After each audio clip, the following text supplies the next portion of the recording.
police officer safety. Every night when I put my head on the pillow is to make sure and ensure that the men and women of this organization go home to their loved ones and their family. Jefferson Parish Sheriff Newell Normand says that brawn and physicality is the part of police work that usually garners attention, but smarter policing is what he wants from Jefferson Parish Sheriff's officers.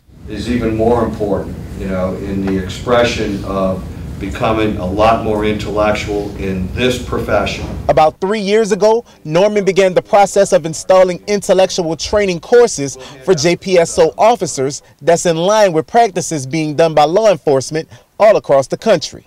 And that's what we need to be, day in and day out, because if we're not, we're no different than the folks that we're chasing and putting in jail, quite frankly. Milton Reed III. And today, the first group of 200 officers received their certificates and their Credible Leader uniform pins after completing Level 1 of the JPSO's new Leadership 1 certification program. And Jefferson Parish Sheriff Newell Normand says the JPSO's mantra is to provide good, clean police work with empathy, sympathy, and high intellect.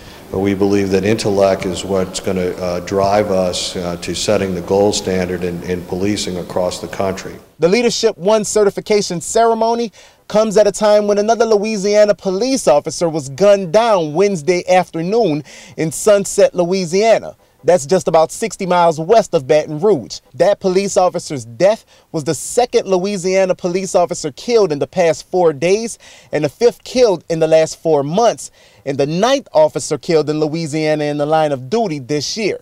Normand says those numbers are a gut check for law enforcement officials. It's heart-wrenching. I've often said that sometimes we're focusing on the wrong things as we're talking about these issues. The trials and tribulations and the challenges that the men and women of law enforcement face out on the streets of this country each and every day are real. He says in total 900 officers have completed Level 1 of the Leadership 1 training, and that those officers have moved on to Level 2 while the police department crafts curriculum for Levels 3 and 4. The end goal of the program is to better protect citizens and get officers home to their families each day. The fact of the matter in law enforcement today is that we don't have an accepted casualty rate. The men and women of the Jefferson Parish Sheriff's Office, we're going home. That's my goal.